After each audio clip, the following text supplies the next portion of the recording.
नमस्कार व्यूअर्स, मैं हूं अमीश देवगन और स्वागत है आपका न्यू ईयर स्पेशल एडिशन में। 2024 में दो नारों की गूंज खूब सुनाई दी। एक है तो सेफ है और दूसरा नारा था बटोंगे तो कटोंगे। इन नारों पर खूब सियासत हुई, विपक्ष ने खूब सवाल उठाए, हंगामा मचा और आरोप लगाया गया कि इन नारों के पीछे ध्रुवीकरण की चाल है। हालांकि बीजेपी के लिए ये नारे सियासत में रामबाण साबित हुए। हरियाणा से महाराष्ट्र तक विपक्ष को चारों खाने चित कर दिया गया। इसके बाद संबल का मुद्दा आया तो सियासी तूफान बखेड़ा खड़ा हो गया। पहले वहां 46 साल से बंद पड़ा एक मंदिर खोला गया और उसके बाद नए नए मंदिरों की तलाश और खुदाई शुरू हो गई। ओवैसी से लेकर समाजवादी पार्टी और कांग्रेस तक सबने यह आरोप लगाया कि भारतीय जनता पार्टी की सरकार सामाजिक सौहार्द को समाप्त करने के एजेंडे पर निरंतर काम कर रही है।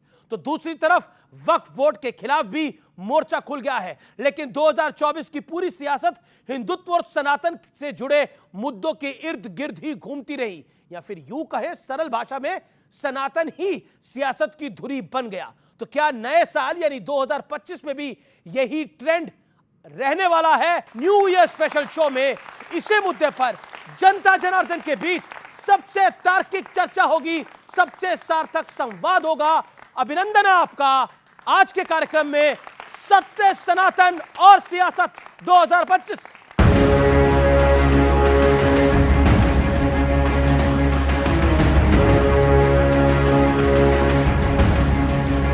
दो 2024 में प्रधानमंत्री मोदी ने सियासत का एक बड़ा मंत्र दिया। एक है तो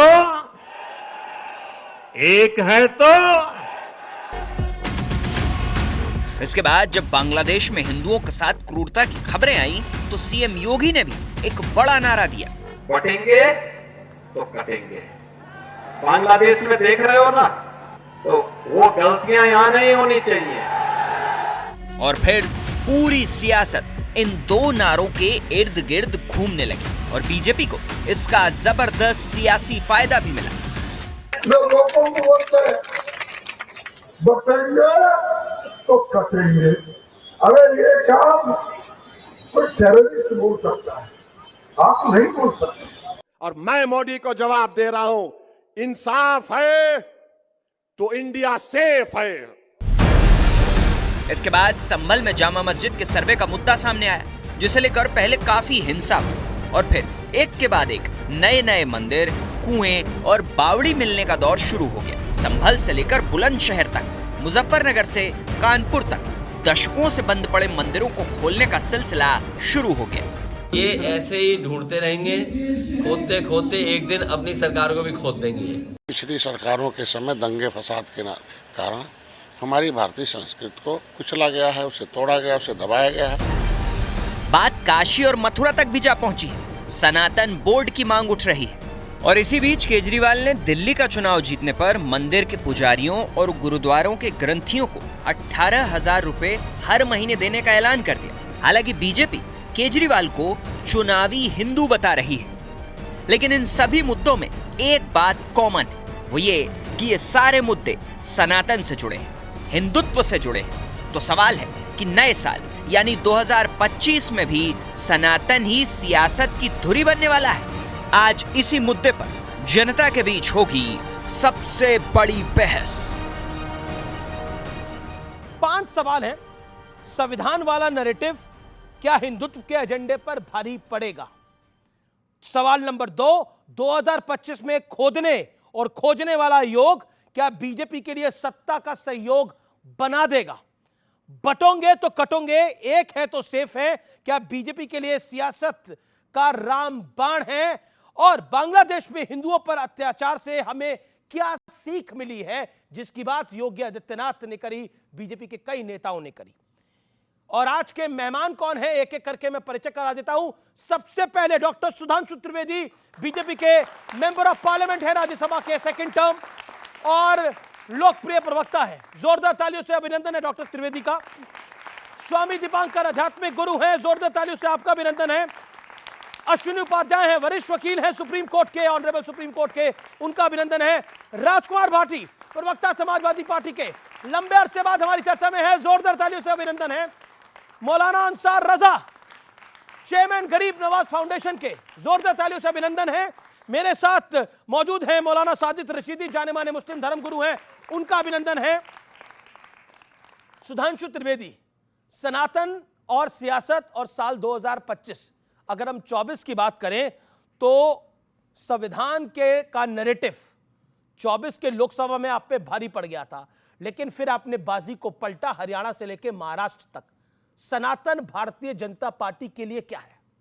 देखिए, 2024 का वर्ष समाप्त हो रहा है। अनेक वर्ष आते हैं और चले जाते हैं, मगर कुछ वर्ष ऐसे होते हैं जो 500 सालों के बाद एक बार आते हैं। 2024 का वो वर्ष था जब 500 वर्षों की कठिन तपस्या, त्याग और बलिदान के बाद भगवान श्री रामलला विराजमान पूर्ण वैभव के साथ आकर अयोध्या में अधिष्ठित हुए।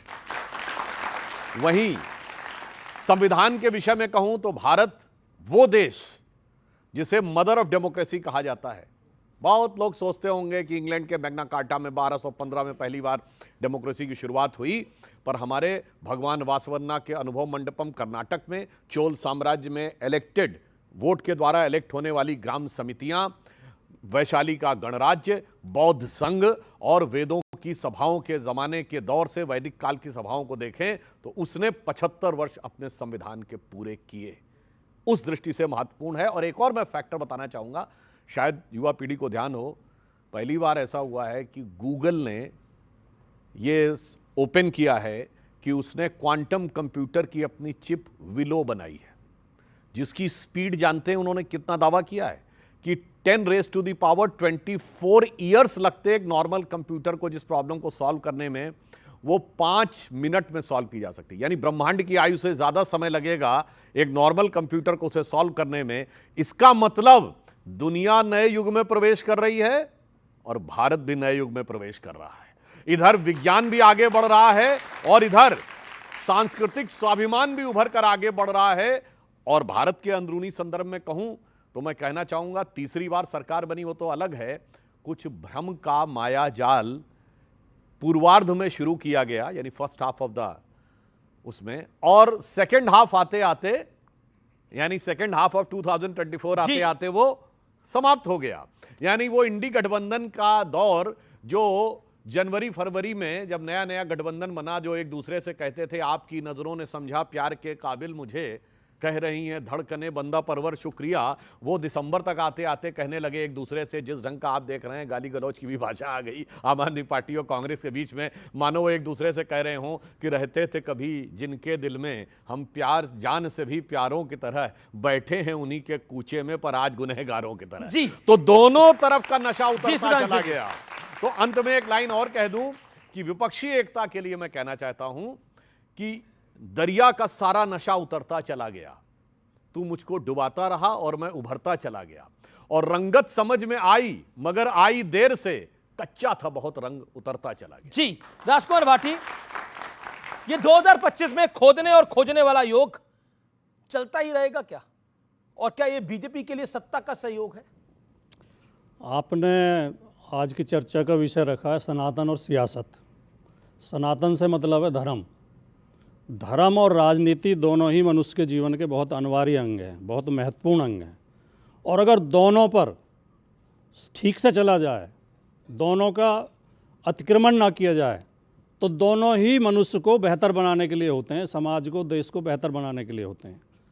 धर्म का और धार्मिक लोगों का काम है मनुष्य को सही मार्ग दिखाना, सत्य का मार्ग दिखाना, भाईचारा पैदा करना, प्रेम मोहब्बत पैदा करना, एकता पैदा करना। जो आपने शुरू में एक नारे का जिक्र किया, एक हैं तो सेफ हैं, मैं पूरी तरह समर्थन करता हूं। अच्छा, समर्थन है? बिल्कुल समर्थन करता हूं। अच्छी बात का समर्थन सबको करना चाहिए। और बटोगे तो कटोगे? पार्टी बटोगे कटोगे नेगेटिव नारा है, ये भ्रमित करने वाला नारा है, ये नफरत फैलाने वाला नारा है।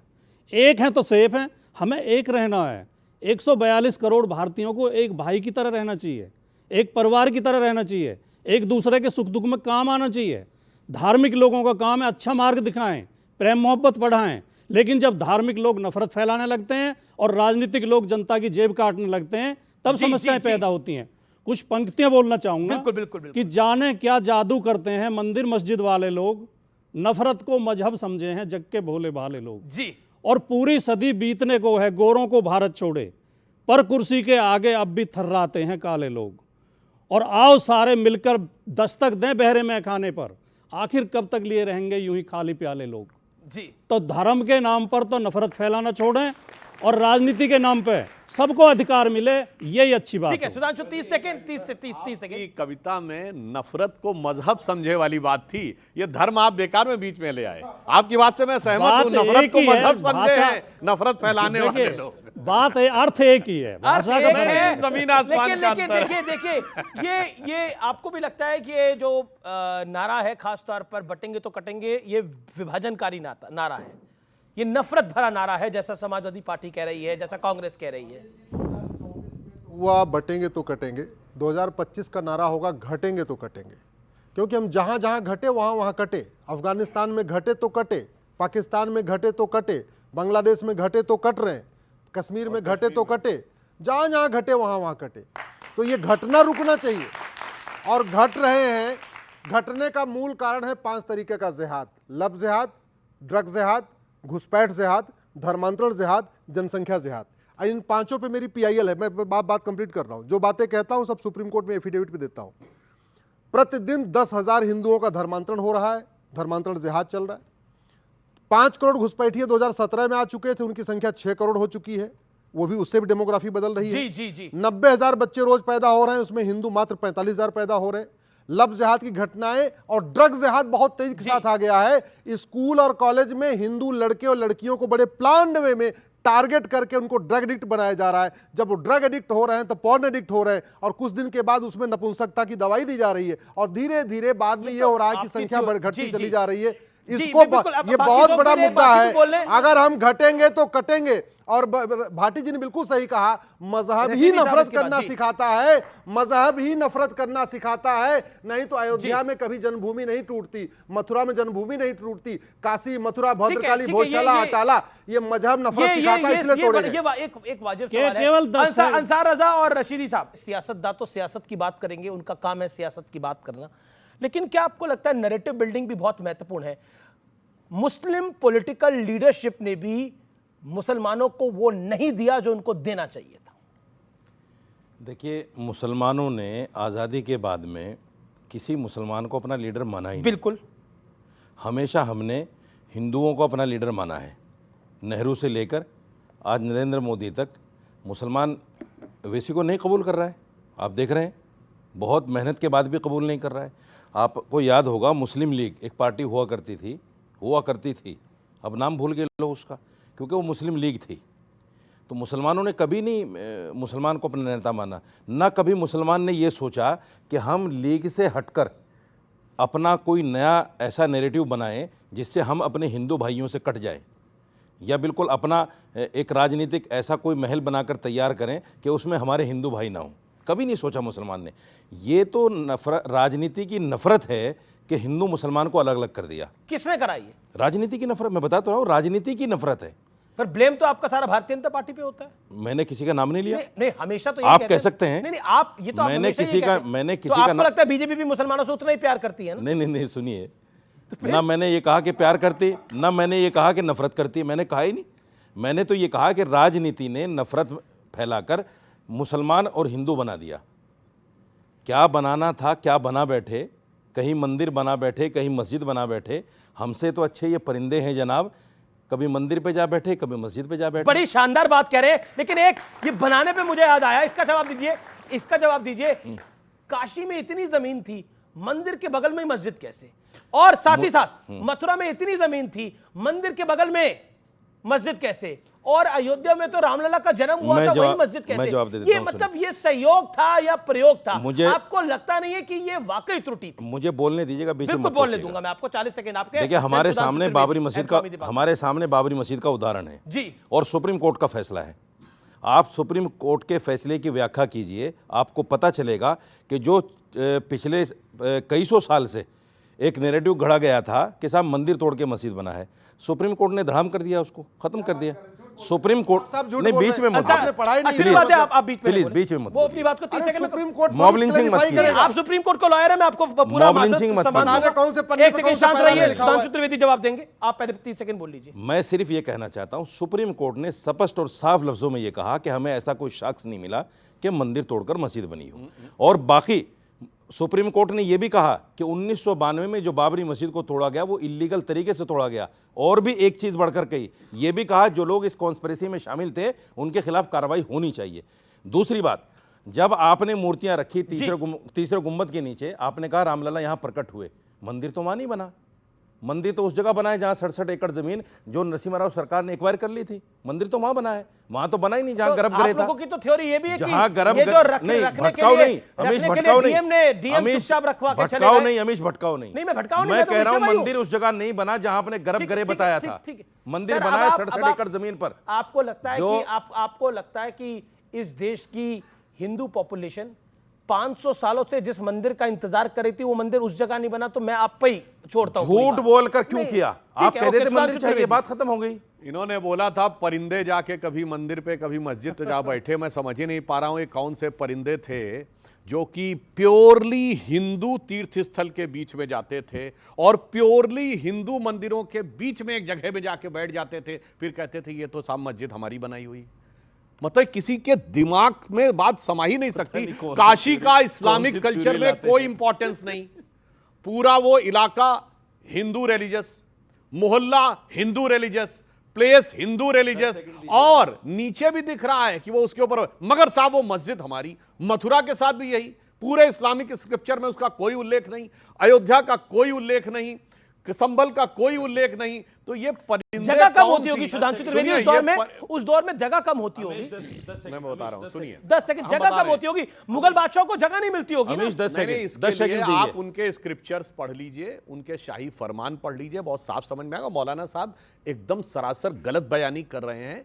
हाई कोर्ट का जो जजमेंट आया था 30 सितंबर 2010 Lucknow bench of Allahabad high court, उसने केंद्रीय गुंबद जो के नीचे सैंक्टम सैंक्टोरम श्री रामलला विराजमान को दिया था गर्भगृह। और जो ये बात कहने का प्रयास कर रहे हैं उसमें कोर्ट ने ये नहीं लिखा, कोर्ट ने लिखा 12वीं शताब्दी से पहले के वहां पर जमीन के नीचे मंदिर होने के हमारे पास कोई आर्कियोलॉजिकल एविडेंस नहीं। Point, और अगर मुझे आर्कियोलॉजिकल 10 एविडेंस सेकंड, की 10 बात सेकंड करें दीजिए। तो अगर ये डॉक्यूमेंट्री एविडेंस मानने से मना कर दे तो 6 दिसंबर 92 से पहले वहां कोई स्ट्रक्चर था, इसका आज कोई आर्कियोलॉजिकल एविडेंस नहीं। 10 सेकंड, 10 कोई आर्कियोलॉजिकल एविडेंस नहीं है, सेकंड, इसलिए गलत बयानी नहीं करनी चाहिए। ज्ञानवापी जो मस्जिद है वो अकबर के जमाने से भी पहली है। तैयब जी एक पीर बाबा हुआ करते थे, उनकी बनाई कौन हुई सा पीर बाबा? इसके बाकायदा हिस्टोरिकल एविडेंस है। लेकिन कौन ये सा कहते पीर बाबा? हैं कि औरंगजेब ने तोड़ के बनाई। औरंगजेब तो सुनिए, बहुत ये बाद में देखिए आया है। मौलाना साहब, मस्जिद तो बहुत पहले है औरंगजेब मौलाना से, साहब, बहुत पहले है। ये तो मुस्लिम ये कौन से पीर बाबा थे? मैं बता रहा पहली हूं। बार इसका जिक्र आया तो तैयब इसकी जी बात नाम है, होनी चाहिए। तैयब जी नाम है उनका। हाँ जी। ये हिस्टोरिकल सच बता रहा हूं मैं आपको। दूसरी बात, ये तो इधर सुनिए, ये जो गढ़ रहे हैं ना सब, ये सब इसलिए गढ़ रहे हैं क्योंकि इनके पास पॉइंट ही नहीं ठीक है, है। आपने 10 सेकंड मांगे थे। मंदिर मस्जिद है, मंदिर मस्जिद करना है। ये और मजेदार बात बोल गए, ये तो कहे कि अकबर ने तोड़ा था। मैंने कब तोड़ा? मैंने बोला ही नहीं अकबर ने तोड़ा था। ठीक है, एक सेकंड, मैंने बोला ही नहीं अकबर ने तोड़ा था। एक सेकंड, मौलाना साहब, सर मैंने नहीं बोला कि अकबर ने तोड़ा था। मैंने बोला मस्जिद अकबर से पहली थी। मौलाना साहब आप इसी सर, प्रोग्राम मैंने में बोला हमारे कि सामने अकबर से पहली थी मस्जिद। अरे मैं पूरी अच्छा, बात का तो जिक्र ही नहीं किया मैंने। लगातार बोल रहे हैं। अंसार रज़ा की बारी है, इसके बाद सुनिए, सुधांशु ये जी, मौलाना अंसार साहब रज़ा इसी प्रोग्राम में हमसे पूछकर सारी बातें इनके मुंह के ऊपर साबित की जा चुकी है, मगर झूठ बोलने की इंतहा है। आप अकबर के मैं सुनिए, नहीं कर रहा हूं। सुनिए, शांत रहिए। जो औरंगजेब के शाही आप कह रहे फरमान चुप थे, आधा दर्जन फरमान दिए हुए हैं। पहला फतवा- फरमान है कि मंदिर तोड़ दिया जाए, दूसरा फरमान है कि मंदिर तोड़ दिया गया, तीसरा फरमान है कि मूर्तियों को लगा दिया जाए। और यह किसी इतिहासकार ने नहीं लिखा है, यह औरंगजेब की गवर्नमेंट के शाही फरमान है, लाइक द गवर्नमेंट ऑर्डर्स। स्वामी दीपांकर, क्या आपको लगता है कि ये जो बांग्लादेश में हिंदुओं पे अत्याचार हुआ, इससे भारत को कुछ सीखना चाहिए, या फिर ये सिर्फ और सिर्फ नफरत की राजनीति कर रहे हैं ये सब लोग? वहाँ के एक व्यापारी से चर्चा हुआ था, आप सबसे बता रहा हूँ। नववर्ष है, नववर्ष में कुछ बेहतर सकारात्मक हम लोग लेकर आगे बढ़ें।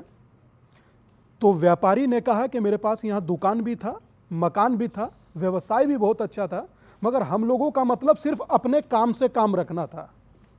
मगर बाद में पता लगा कि दुकान जला दिया गया, मकान लूट लिया गया, बच्चों को मार दिया गया। पैसा सुरक्षा की गारंटी है या नहीं है, मगर आपका संगठित होना सबसे बड़ी सुरक्षा की गारंटी है। अब मैं पर ये संभल में अगर खुदाई बार बार खोदेंगे तो आपको लगता है कि इससे हिंदुओं को बहुत फायदा हो जाएगा, आपको लगता है क्या? उत्तर दूंगा मगर आगे मत टोकिएगा दादा। बिल्कुल नहीं टोक रहा मैं आपको। ये परिस्थिति कहिए, परमात्मा का संजोग कहिए, जहां खुदा है वहीं भगवान है। जी ना बोलने दीजिए दादा, टोकिएगा नहीं। जी आगे की बात कहूंगा कि मैं सनातन को श्रेष्ठ देखना चाहता हूं। महाकाल की बात है ना, काशी का जिक्र हुआ कि क्या धरती क्या पाताल है प्यारे, भस्म लगाई खाल है प्यारे, इतनी सी चर्चा मात्र याद रखना, महाकाल महाकाल है प्यारे। उसका जगह ना कोई ले सकता है, ना उसका जगह कोई ले पाएगा। सनातन और सियासत, याद रखिएगा दादा, आध्यात्म धर्म आत्मा है सियासत की। उसे छोड़कर आगे बढ़ना वियोग और अपने विरुद्ध एक युद्ध है, जिसका भरपाई ना तो इंसान कर सकता है और ना हैवान कर सकता। जी ओके, अंसार रजा आपकी बारी है। अंसार रजा, ये सब चीजें संयोग से हो रही हैं स्वामी जी के अनुसार, या आपको लग रहा है ये सियासत का प्रयोग है जो सुधांशु त्रिवेदी, प्रधानमंत्री मोदी और योगी जी और अमित शाह की पार्टी करवा रही है? देखिए अमित जी, हमने इसलिए इत्मीनान से सब लोगों को सुना। बिल्कुल। और मेरी आदत भी नहीं है कि मैं कोई ऐसी बात करूं जिससे आप कोई कंट्रोवर्सी पैदा करें। हम चाहते हैं मुल्क में शांति बनी रहे। आपने एक सवाल स्वामी जी से कहा बांग्लादेश के ताल्लुक से। बांग्लादेश में हमारे हिंदू भाइयों के साथ जो हुआ है वो बिल्कुल गलत हुआ है, वो नहीं होना चाहिए था। लेकिन अगर बांग्लादेश में कट्टरपंथी कोई चीज़ कर रहे हैं तो उसमें भारत के मुसलमानों का क्या कसूर है? नंबर 1, आप हिंदुस्तान के मुसलमानों को आप क्यों इल्ज़ाम दे रहे हैं? हम अगर गए हो या हमने कोई भाषण दिया हो या हमने उनकी मदद की हो तब तो समझ में आती है कि आप भारत के मुसलमानों को आप इल्ज़ाम दीजिए। अफगानिस्तान में अगर हिंदू भाइयों के साथ कुछ हो रहा है, पाकिस्तान में अगर हिंदू भाइयों के साथ हो रहा है, तो भारत के मुसलमानों को उसमें क्या कसूर है? नंबर 1, आज बार बार एक बात कही जाती है कि मुगलों ने ये किया, मुगलों ने ये किया। आज मैं आपके चैनल के माध्यम से जिम्मेदारी के साथ कहता हूं कि हिंदुस्तान के 25 करोड़ मुसलमानों को खुदा के वास्ते मुगलों से मत जोड़िए। हमारा मुगलों से कोई लेना देना नहीं है। और जब बाबर की बात बार बार आती है तो फिर बाबर का जिक्र क्यों, बहादुर शाह जफर का जिक्र क्यों नहीं? ये एक सवाल तो है। बहादुर शाह जफर के लिए थोड़ी लड़ाई लड़ी इतनी बड़ी, बाबरी के लिए लड़ाई लड़ी। मैं वही आपसे कह रहा हूं ना भाई, बहादुर शाह भी तो मुगल बादशाह है। फिर बाबर का जिक्र क्यों बार बार आता है, मगर बहादुर शाह जफर का जिक्र क्यों नहीं आता, जिसके बेटों की गर्दनें काट दी इस देश के लिए? उसका जिक्र उससे क्यों नहीं जोड़ा जाता? आप बाबर से क्यों जोड़ते हैं? बार दारा शिकों से जोड़ते हैं लोग आपके। जी, दारा शिकों से कहां जोड़ते हैं अपने आप को? सर ये देखिए, मैं क्या कह रहा हूं, आप मुगलों की बात मत कीजिए हमसे अगर बात करना है, हम अजमेर वाले से हमारा रिश्ता जोड़िए, ख्वाजा निजामुद्दीन से हमारा रिश्ता जोड़िए, हमारा बरेली से रिश्ता जोड़िए, हमारा देवबंद से रिश्ता जोड़िए। हम ये कह रहे हैं कि संभल में जो भी मंदिर हैं वो निकल नहीं रहे, वो ऑलरेडी थे। बंद क्यों थे? अब ये हमारी गलती नहीं है ना सर। जो लोग पूजा करने नहीं जा रहे थे उनको पता था। एक मिनट सुन, उन्हें धमकाया गया था, उन्हें मारा गया था, जिन्होंने दंगे हुए धमकाया थे। आप उन पर कानूनी कार्रवाई कीजिए। हम उसके पक्ष में नहीं है कि कोई मंदिर में जाने से धमकाए।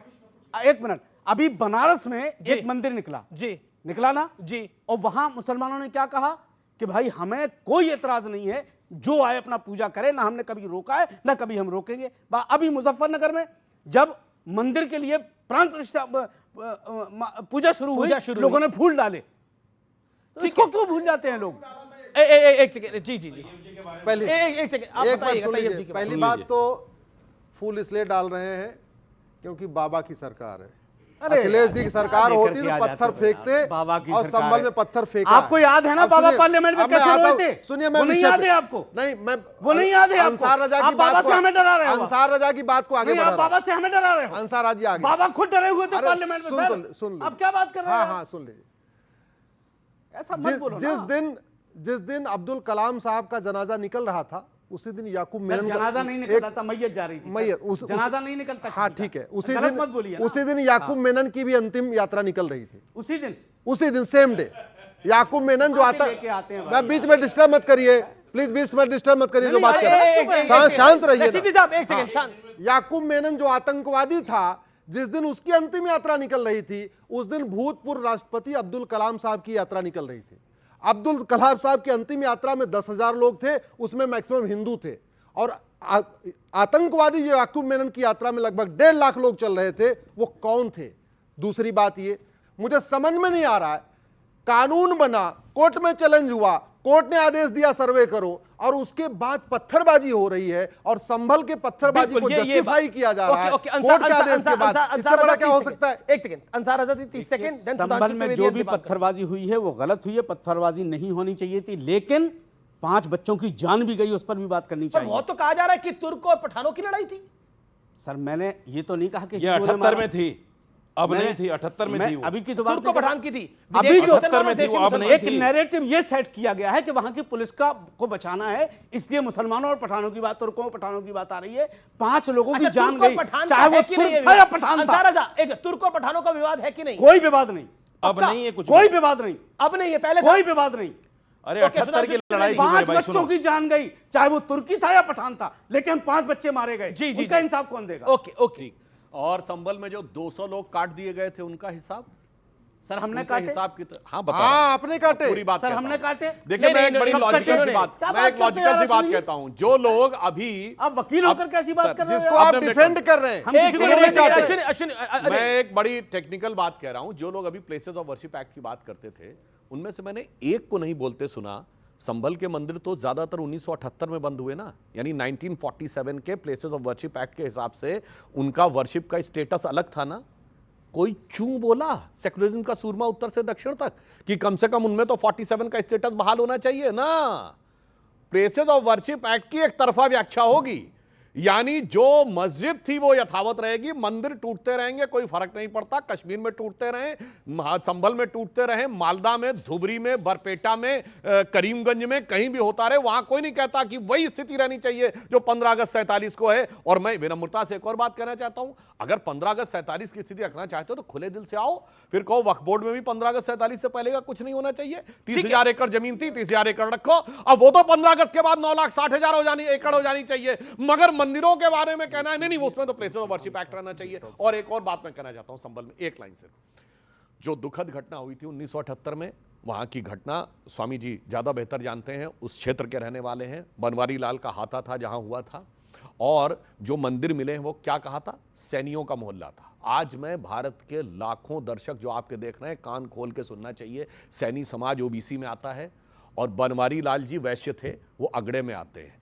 तो जब सरकार ऐसी थी जो बांटने पे तुली थी, तो अगड़े भी कटे और पिछड़े भी कटे। आज जो अगड़े पिछड़े में बांटने की बात कहते हैं, जब मौका आया तो सब के सब कटे, कोई नहीं बचा। और मैं भारत के बाहर का उदाहरण नहीं देता हूं, मैं एक उदाहरण देता हूं। आज कश्मीर है, कश्मीर में 95% मुस्लिम है और 5% कौन है, सिर्फ कश्मीरी पंडित। क्या आपको दिमाग से लगता है कि कोई राज्य ऐसा हो सकता है जहां एक ही जाति पाई जाती हो? ये तो असंभव है ना। अरे ऐसा कोई जिला नहीं हो सकता जहां एक ही जाति पाई जाती हो। इसका मतलब सब के सब जातियां थी और सब या तो कट गए या कन्वर्ट हो गए। ये भारत का बात बता रहा हूं। 32% जो आज के बांग्लादेश में थे, उसमें SC ST OBC कहां गए, कट गए या कन्वर्ट हो गए। इसलिए मैं कहना चाहता हूं, जो ये लोग खेल खेल रहे हैं उसे हकीकत में समझना चाहिए। और इसलिए बिल्कुल जो भाटी जी ने कहा था, जो जुड़े वो जीते, अखिलेश जी ने कहा था, मैं बिल्कुल समर्थन करता हूं। मैं विनम्रता से और चुनौती से पूछता हूं, इस देश में 80% हिंदू है, फिर भी उसके बाद हिंदू धर्म को गालियां देकर, कोरोना वायरस, HIV कह के रामचरितमानस फाड़ कर भी, नहीं मुसलमान नहीं कह रहा हूं, लोग चुनाव जीतते हैं। मुसलमान ने नहीं कहा रहे भाई, मुसलमान ने नहीं कहा रहे। अरे भाई आपका नाम कहा लिया, लोग चुनाव जीतते हैं। और मैं चुनौती से कहता हूं, एक कॉन्स्टिट्यूएंसी बताइए जहां 80% मुसलमान हो। इस्लाम की आलोचना तो छोड़िए, चू बोलकर भी अगर कोई एक जीत के दिखा दे तो मैं चुनौती देता हूं, बताइए। ओके भाटी जी काफी देर से वेट कर रहे हैं। एक सेकंड भाटी, मैं भाटी साहब से माजरत ले लेता हूं। तो संभल के जो मंदिर की आपने बात उठाई जी, संभल के में एक मंदिर ऐसा मिला जो 1978 से बंद था, और जो जब उसके पुजारी लौट के आए, जो उसके परंपरागत जो परिवार उसमें पूजा पाठ करता था, उसने स्पष्ट तौर पर सारे सोशल मीडिया पे उसके वीडियो हैं, रस्तोगी परिवार, उन्होंने साफ कहा है कि हमारे साथ कोई ज़बरदस्ती नहीं की गई थी, हमें डराया धमकाया नहीं गया था, हम अपनी मर्जी से गए थे, और हम जिस हालत में मंदिर को छोड़ के गए थे, मुखिया को मार दिया था। जो उनका खुद का कहना है, हम जिस हालत में मंदिर को छोड़ के गए थे उसी हालत में हमें मिला है। दूसरी बात, अभी आपने सुधांशु जी ने कहा, सर एक राजकुमार भाटी, एक माजरत चाहता हूं, मैं माफी चाहता हूं आपसे, आपके घर के अंदर कोई मंदिर हो और उस मंदिर में आप 50 साल से पूजा ना कर रहे हो और आपके परिवार के सदस्य को किसी ने मारा हो, उसके बाद क्या हिम्मत होगी उस परिवार की बोलने की? देखिए सुनिए, मैं वकालत नहीं कर रहा हूं, मैं उस पुजारी का बयान कोट कर रहा हूं। अब मैं दूसरी बात, आपने बात की पिछड़े दलित की, जब शिक्षकों की भर्ती होती है तब तो पिछड़े दलित के सीटें छीन लेते हैं, जब मुसलमानों से लड़ाना होता है तब पिछड़े दलित को आगे कर देते हैं। आरएसएस और बीजेपी के 100 नेताओं की सूची बनाइए, आप 500 नेताओं की सूची बनाइए, टॉप नेता हैं, सबके बच्चे विदेश में पढ़ रहे हैं, अंग्रेजी स्कूलों में पढ़ रहे हैं, सबके बच्चे जॉब कर रहे हैं। नहीं, हम तो चाहते हैं सारे पढ़ें। सुधांशु जी, आपकी ये आदत नहीं होती, आप बीच में ऐसा नहीं टोकते हैं। इनके बच्चे तो पढ़ेंगे विदेशों में, ठीक है, और जॉब करेंगे 5-5 करोड़ के पैकेज पे, और पिछड़े दलित बच्चों के हाथ में त्रिशूल देना चाहते हैं। वो इनके लिए सड़कों पे नारे लगाएं, वो कांवड़ लेके आए, वो इसे तो कांवड़ लेना गलत बात है क्या? हाँ, गलत बात मानता हूं मैं। पढ़ाई करनी चाहिए, पढ़ाई करनी चाहिए। बच्चों को, नौजवानों को ऐसे धंधों में लगा देना, उन्हें पढ़ाई से विमुक्त करना है, उन्हें विकास से विमुक्त करना है। देखिए, कांवड़ इनकी बात का सुनिए, इनकी बात का तो मैं ये कहना चाहता हूं, एक मिनट, नहीं, अरे आपको अच्छा लगता होगा, मैं नहीं मानता, लेकिन सुनिए अमीश जी, मैं कहना ये चाहता हूं, जब हिस्सेदारी की बात आती है तब भी तो पिछड़े दलित को याद रखो, तब तो आप उन्हें हिस्सेदारी देना नहीं चाहते। दीपांकर जी के भी लेना अभी पड़ेगा। यूपी की स्टेट यूनिवर्सिटियों की लिस्ट आई है। सुधांशु जी 40 सेकंड में स्वामी दीपांकर संक्षेप में इन्होंने कहा कि पुजारी का मीडिया में दिया गया बयान ये सच मानना है। तो अब मैं वकालत की बात करता हूं। 22-23 दिसंबर 1949 की रात को मजिस्ट्रेट के सामने दिया गया बयान है यूपी पुलिस के सिपाही अब्दुल बरकत का कि उसने एक दिव्य रोशनी देखी और जब दिव्य रोशनी हटी तो वहां पर मूर्तियां थी। अरे सुनिए, ये मजिस्ट्रेट के सामने दिया बयान है, की मूर्ति रख गए। देखिए अयोध्या थाने में एफआईआर दर्ज है। क्या बात, और सुनो, एसओ कौन था? छोड़ गए राम दुबे, समझ में आ गया। आप बरकत अली का नाम ले रहे, राम दुबे ने एफआईआर लिखी। अच्छा, महंत दिग्विजय नाथ, हनुमान प्रसाद पोद्दार, 5 लोग आए, रामलला की मूर्ति जबरदस्ती रख गए। एफआईआर दर्ज है थाने में, आज भी रिकॉर्ड में है। बड़ा इंपॉर्टेंट है, कैसे मिटा दोगे? अब आपने बोला, नहीं है, बताओ। भाटी जी बोला, जो मैं बोल रहा हूँ है भाटी जी बोला, अब आपने बोला। बताओ, एफआईआर की डेट बताओ। 23 दिसंबर 1949। गलत है, अब मैं बता रहा हूं। दिसंबर 1949 एफआईआर दर्ज है। सुनिए, वो एफआईआर है 11 नवंबर 1858। नो 23 दिसंबर की सुबह। और सुनिए, क्या तरीका है, आप तो अभी कह रहे थे, आप तो ऐसे नहीं थे, मुझे पता है। देखा, अभी तो कह रहे थे पुजारी पे तो ऐसे बोल रहे, तो जैसे ही मैंने अदालत का बयान कोर्ट किया, हा करके हंसने लगे। दिखाई पड़ता है। अब मैं फैक्ट बोल रहा हूं, सुनिए, अब देखिए, डिस्टर्ब मत करिएगा। 11 नवंबर 1858 को ब्रिटिश टाइम से जो पहली एफआईआर दर्ज हुई है वो है शीतला प्रसाद दुबे, जो कि थानेदार थे फैजाबाद के। उन्होंने लिखा है कि 50 निहंग सिख घुसाए हैं और उन्होंने मस्जिद जन्म स्थान के ऊपर हवन करके राम राम लिख दिया है। फिर मुतव्वली ने भी एफआईआर दर्ज करवाई है और मुतव्वली ने साइन क्या किया है? मुतव्वली मस्जिद जन्म स्थान। मेरे भाई, मस्जिद तो थी, मुतव्वली किस जन्म स्थान की मस्जिद का वो था, और वो 1858 की एफआईआर है। और मैं 22-23 दिसंबर 1949 की बात कह रहा हूं। इसमें उस प्रोसेस में ही कोर्ट में अब्दुल बरकत का बयान दर्ज है। मगर मैं कहता हूं ना, कैसे ये लोग, ठीक है, एक लाइन और जी। अब सुनिए, हमारी सरकार ने उस दौर से, आज से नहीं, 1984 में कल्याण सिंह जी यूपी भाजपा के अध्यक्ष बने, 1986 में विनय कटियार जी बजरंग दल के चीफ बने, 1989 में हुआ भारती जी सांसद बनी, तीनों पिछड़े थे। चैलेंज करके पूछता, बताओ तुम्हारी पार्टी में कोई 1984 में ओबीसी अध्यक्ष हुआ हो तो बताओ। हमारी पार्टी, सोशलिस्ट थी, बताओ कोई रहा हो। आज के ये जो विपक्ष के लोग कहते हैं ना जातिगत गणना, तो मैं बताना चाहता हूं, इनकी गणना का जो मूल मंत्र है वो क्या है? भैया राहुल लोकसभा में, माता सोनिया राज्यसभा में, फिर बहन प्रियंका लोकसभा में, परिवार की गणना संसद में हो गई पूरी। अब जोर जोर से कहो जातिगत जनगणना है जरूरी। इनकी पार्टी का देख लीजिए, इनके 5 सांसद कौन? अखिलेश भैया, डिंपल भाभी और डिंपल भाभी के 3 देवर। परिवार की गणना हो गई लोकसभा में पूरी। अब कहो जातिगत जनगणना है बहुत जरूरी, इसीलिए कहता हूं परिवार को सत्ता पूरी चाहिए। 7 पासी हैं, 4 कुर्मी हैं, पर सबको केवल दिखाने के लिए ठीक है। अच्छा एक अब क्योंकि कांवड़ के ऊपर क्या गया स्वामी दिवाकर एक बात क्लियर करना देश के लिए जरूरी है और खुदा के वास्ते निवेदन, इसको काटिएगा मत। बिल्कुल। अश्विनी भाई अच्छे वकील हैं, लेकिन आज इन्होंने एक बहुत गलत तारीख नोट की है। दुनिया को पता चलना चाहिए कि एपीजे अब्दुल कलाम साहब की 15 जुलाई 1915 को डेथ हुई थी और याकूब मेमन को 31 जुलाई को फांसी हुई थी। तो 15 दिन का डिफरेंस है। ऐसे फैक्ट मत झूठ तो चलता है। नहीं आपने उसी दिन कहा, आपने कहा उसी दिन। ऐसी बात आपने उसी दिन कहा।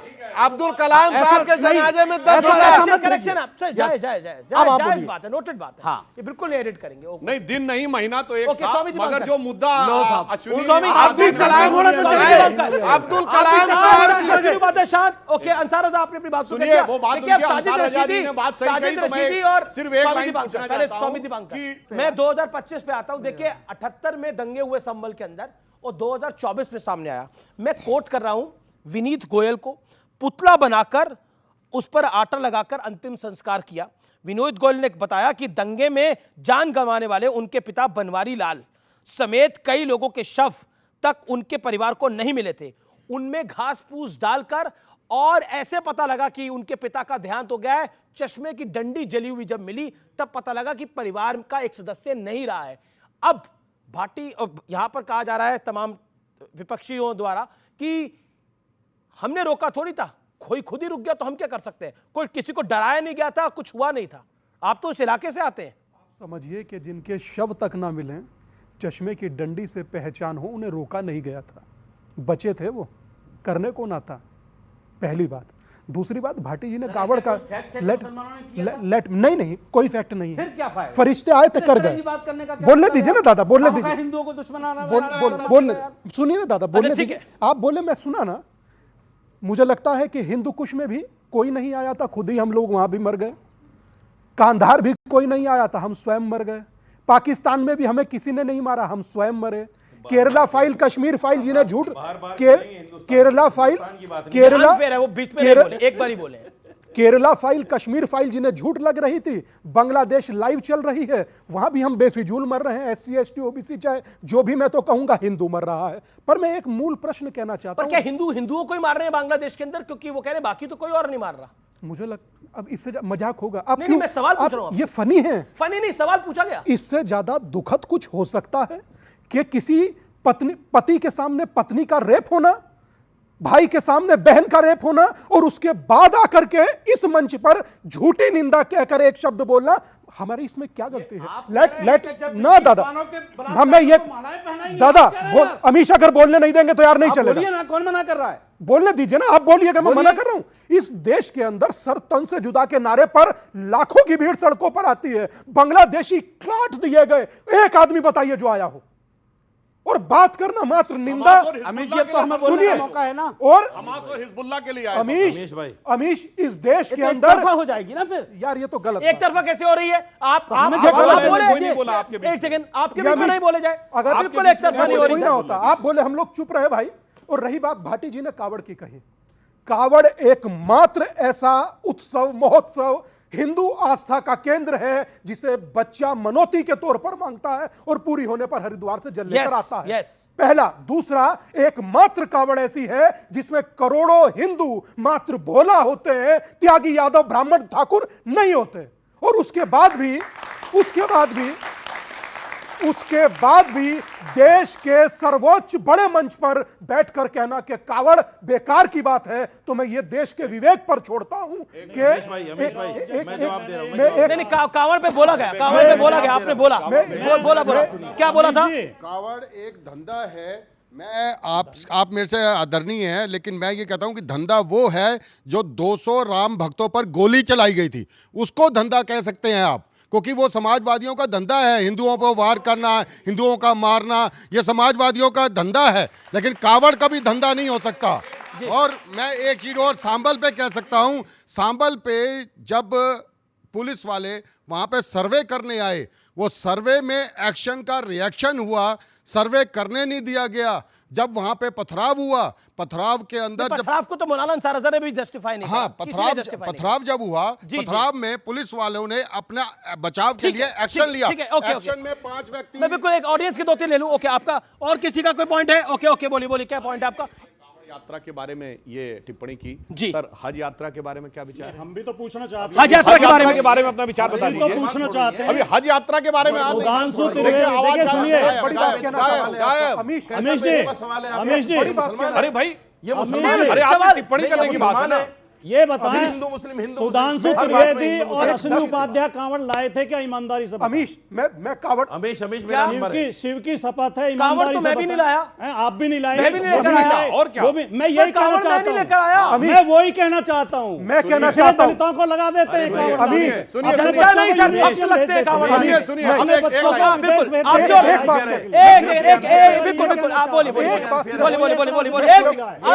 एक बात कहना चाहता हूँ बहुत माफी के साथ, ये दोनों क्यों नहीं लाए? अगर इतना अच्छा बता रहे हैं दोनों क्यों नहीं लाए? जी, सवाल का जवाब दीजिए। मैं खुद 5 बार लेकर आया। अरे बात नहीं कर रहे हैं, मैं सुनिए, आपने पूछा इनसे, हम इन दोनों की बात कर रहे हैं। भाई ये दोनों थे, ये दोनों तो यही है। और आप भी नहीं लाए। और सुनिए, मुझे बोलने दीजिए, मैं 4 से 5 बार इसका लाया हूं, जवाब मगर देंगे आप। मैं इस बात को बहुत जिम्मेदारी के साथ भाटी जी से पूछना चाहता हूं, कावड़ यात्रा पर प्रश्न उठाने का बहुत ताकत जुटाया, या शायद जुटाने की भी जरूरत नहीं, पता है आप सब बटे हुए हैं, इतनी बात ही हज यात्रा पर बोल के दिखा दो। ठीक है, मैंने जो कहा है, मेरी आदत रही उस है। भाव को या तो आप समझ नहीं रहे, जानबूझ के अवॉइड कर रहे क्या हैं। भाव था? क्या भाव था? ये लोग अपने बच्चों को तो विदेश में पढ़ाते हैं, बढ़िया यूनिवर्सिटी में पढ़ने देखिए, भेजते ये हैं, और पिछड़े दलितों को कावड़ लाने पर लगा देते हैं। मैं बार-बार कहूंगा, बार-बार दोहराऊंगा इस बात। मौलाना साहब, मैं आपको ये बता रहा हूं, षड्यंत्र है।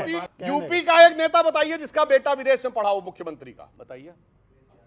अखिलेश यादव मुख्यमंत्री, मुलायम सिंह के बेटे, हम तो चाहते हैं, कल्याण सिंह जी का बेटा हम तो पढ़ा, चाहते हैं बच्चे अच्छी प्रकाश जगह गुप्ता पढ़ें। जी का बेटा गया, हम तो न चाहते कोई हैं। गया। अब देखिए, अब खुद तो सेफई में एयर स्ट्रिप बनाई है, हवाई अड्डा नहीं बनाया कि आम आदमी चल सके, जिस पे लाखों रुपए घंटे का किराया देकर जेट प्लेन उतारा जा सके। वो लाखों रुपए घंटे का किराया देने की हैसियत किसकी है? वो है पहले वाले परिवार की, जिसके हाथ में सारी सत्ता रहनी चाहिए। और मैं एक और बात इनसे पूछना चाहता हूं, आप चाहते ये हैं अभी दलित कह रहे पिछड़े थे, बैलगाड़ी में ही चलें। सुनिए अब एक बात सुनिए, दलित सर, पिछड़े हवाई जहाज में पिछड़े नहीं, दलित पिछड़ा के लिए बनाइए। हमने दरभंगा में एयरपोर्ट बनाया है, हमने कुशीनगर में एयरपोर्ट बनाया है, सब चलेगा। वहां पे चार्टर प्लेन में चलने वाले अब इनकी बारी, अब इनकी बारी। राजनाथ सिंह के अब बेटे, एक मिनट, राजनाथ सिंह के दोनों बेटे विदेश में पढ़े अरे हैं। नहीं पढ़े यार, झूठ बोल रहे हैं, अमिटी यूनिवर्सिटी में पढ़े हैं। देखिए, मुझे मेरा निवेदन है, मेरा निवेदन है, पढ़े। कहाँ अब किसके सुनिए। बच्चे पढ़े हैं ये सबको पता है।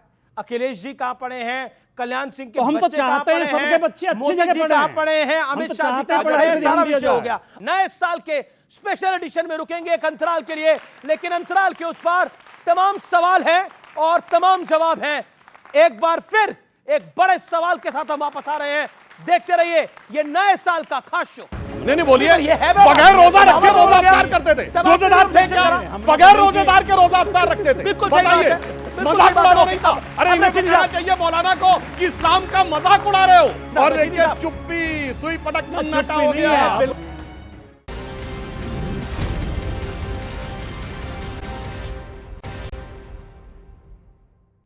वेलकम बैक व्यूअर्स, एक बार फिर आपका अभिनंदन है न्यू ईयर स्पेशल एडिशन में। तो रशीदी साहब, एक मिनट, मैं इनसे पूछना चाहता हूं, इन्होंने कहा कोई कांवड़ यात्रा किया, आप क्यों नहीं लाए? अरे बोल रहा हूं सर, बोल रहे हैं। क्यों आप बीच में बोल रहे हैं? आप तो ऐसे नहीं थे। कांवड़ पे डिबेट नहीं है। एक मिनट, ये क्या तरीका है भाई, बीच में लगातार डिस्टर्ब कर रहे हैं? अरे भाई, अब मैं पूरी बात कर लूं भाई, मैं बोल रहा था, आप बीच में क्यों बोल रहे हैं?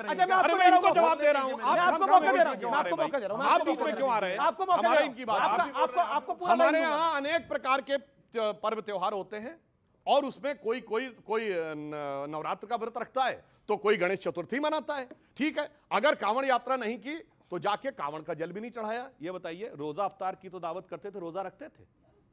नहीं बोलिए, बगैर रोजा रखे रोजा अफ्तार करते थे, रोजेदार थे क्या? बगैर रोजेदार के रोजा अफ्तार रखते थे, बताइए, मजाक उड़ाना नहीं था। अरे इन्हें कहना चाहिए मौलाना को कि इस्लाम का मजाक उड़ा रहे हो।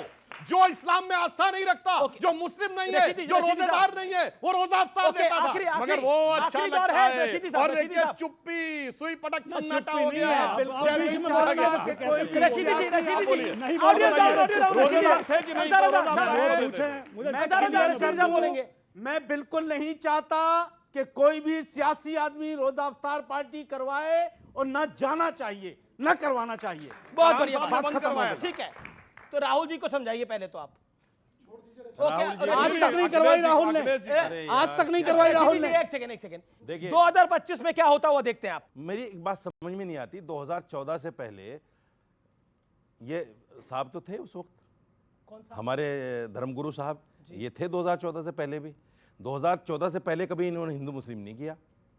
अब ये 2014 के बाद जितने भी धर्मगुरु हैं हिंदू, आया कि 2014 जितना भी धर्मगुरु हिंदू हैं, अभी 16 नवंबर में देखिए आप, 16 नवंबर में दिल्ली के अंदर एक कॉन्फ्रेंस हुई, धर्म संसद हुई। मैं बता रहा हूं, सुनिए उसको, मैं बहुत देर में बोला हूं, सुनिए। बिल्कुल, जितने भी धर्मगुरु खड़े हुए स्टेज पर, सबने मुसलमानों को मिलेच, विधर्मी, इनको काट दो, इनको मार दो, इनसे रिश्ता ना रखो, दुकान पर सामान ना लो, इनसे किराएदार ना इनको रखो, ये सब क्या चीज है भाई? ये 2014 के बाद हो रही है, और ये सब साथ दे रहे हैं। दिक्कत ये कि हिंदू धर्मगुरु साथ दे रहे हैं, इनको ये पता नहीं कि राजनीति क्या होती है क्या नहीं होती। अमीश गलत आरोप बिना तथ्य के नहीं लगाना चाहिए, हम लोग उसमें थे तक नहीं। पहले कोई बात नहीं, अगर आप थूक कर कोई चीज देंगे ये समाज खाएगा नहीं। आप उनको बुरा समझते हैं? नहीं, बात खत्म। आप उनको बुरा समझते हैं? आप कह दीजिए मैं उनको बुरा समझता हूं। अमीश, मैं आपके विषय में नहीं बोल रहा। दीजिए उनको बुरा समझता हूं मैं। आपके कहने पे बोलूंगा, ऐसे बयान नहीं होने चाहिए। बोल दो आप, अगर बोलते अमीश यार इस तरीके से चले जाना चाहिए, अगर आप ही को बोलना है तो। अगर किसी बयान की आप निंदा नहीं कर सकते तो इसका मतलब साथ खड़े हैं आप उनके। अच्छा बोलिए, आप बोलिए। जूस में पेशाब मिलाकर देंगे, कोई पिएगा? ये लीजिए, कोई नहीं पिएगा। लोनी के अंदर हुआ, ये देख लीजिए, ऐसे कहते हैं जैसे झूठ है। सच है भाई, वीडियो अवेलेबल है, वीडियो अवेलेबल। 2014 के बाद 50 अमीश ये गलत बात है यार, ऐसे कोई संभव है क्या? मोबाइल में वीडियो 2014 के बाद क्यों निकल रहे हैं? ठीक है, बिल्कुल फाइनल। ओके, पब्लिक कर ले एक सवाल हो गया भाई। हिंदू मुस्लिम भी मौलाना साहब कह रहे पॉइंट थे, रखिए अपना। अश्वनी उपाध्याय जी ने बताया जैसे कि अब्दुल कलाम की डेथ, इन्होंने बोला कि 15 जुलाई 2015 को हुई, लेकिन ये गूगल पे दिखा रहा है 27 जुलाई 2015। ठीक है, ओके, बिल्कुल आपकी बात है। ओके, आपका पॉइंट क्या है, बोलिए। अभी आपने बोला कि कांवड़ यात्रा जो लेके जाते हैं उनको शिक्षा पे ज़्यादा ध्यान देना चाहिए। आप मदरसों में जाके ये बोलेंगे कि कुरान बंद होना चाहिए। हाल ही में क्रिसमस हुआ, आप गए थे चर्च में, कितने चर्च में आप जाके बोला कि वहाँ बाइबल नहीं होने चाहिए? जी, ठीक है। और ओके, सवाल नौजवानों को। ओके, सवाल और किसी का सवाल है? ओके, क्या पॉइंट है? आप क्या अपनी बात को रखिए। हाँ जी, राशिदी जी ने अभी कहा था, अपनी बात को रखिए। राशिदी जी ने अभी बोला था कि जब 1947 से मुसलमानों का कोई लीडर नहीं है इंडिया में, और हमने पंडित जवाहरलाल नेहरू से मोदी को ही लीडर माना है। जनाब, आपने जवाहरलाल नेहरू की पार्टी को तो 65 साल वोट दिए हैं जी, लेकिन मोदी के सारे बेनिफिट तो लिए, वोट नहीं देते आप। ओके, वोट नहीं देते। ठीक है, बिल्कुल आखिरी राउंड, बिल्कुल आखिरी राउंड, रैपिड फायर राउंड। एक लाइन में जवाब। सुधांशु त्रिवेदी, स्वामी दीपांकर, अश्विनी उपाध्याय, राजकुमार भाटी, साजिद रशीदी, अंसार रजा। कोई बीच में नहीं बोलेगा। ओके, रैपिड फायर राउंड है, कोई बीच में नहीं। साजिद रशीदी, शहर खुदाई जरूरत या सियासत। राजकुमार भाटी, इंडिया गठबंधन को बेहतर नेतृत्व कौन दे सकता है, राहुल गांधी या ममता बनर्जी? सामूहिक नेतृत्व, हमारा सामूहिक नेतृत्व। बहुत बढ़िया। ओके, अश्विनी उपाध्याय, भारत के इतिहास में मुगलों का क्या योगदान है आपकी राय में? एक योगदान। मुगलों ने यहाँ जितने पौराणिक शहर थे बसे बसाए उनका नाम बदल दिया, और जितनी हमारी पौराणिक मंदिर थे उनका गुंबद बदल दिया। हमारा केवल नामो निशान मिटाया, ना कोई एक नया शहर बसाया, ना कोई एक नई मस्जिद बनाई, मंदिर के ऊपर मस्जिद बनाई और शहरों का नाम बदल के अपने नाम पे कर लिया। मैं एक एग्जांपल दे देता हूं। टाइम नहीं है। स्वामी दीपांकर, आखिरी वर्ड। इंसान की पहचान धर्म के आधार पर या कर्म के आधार पर? मुझे लगता है कि कर्म ही धर्म बन जाता है। सुधांशु त्रिवेदी, ज्ञानवापी मस्जिद देखकर आपके जहन में क्या आता है? आखिरी वर्ड। मैं मधु से अनभिज्ञ आज भी जीवन भर विषपान किया है, किया नहीं विध्वंस विश्व का आजीवन निर्माण किया है। बहुत बहुत शुक्रिया और सुनिए आप तमाम लोगों का। एक लाइन जी। और ज्ञान व्यापी शिव जी की है, उसी में लाइन जोड़ रहा हूं। मुट्ठी भर अवशिष्ट भस्म पर जीवन भर अभियान किया है, किया नहीं विध्वंस विश्व का आजीवन निर्माण। शुक्रिया शुक्रिया शुक्रिया। समय उतना नहीं है। फिलहाल आप तमाम लोगों का बहुत बहुत शुक्रिया। नव वर्ष की आपको एक बार फिर हार्दिक शुभकामनाएं, आपका बहुत बहुत अभिनंदन, और आपने जो हमको प्यार दिया है उसको बहुत बहुत बड़ा साधुवाद। नमस्कार, जय हिंद, वंदे मातरम।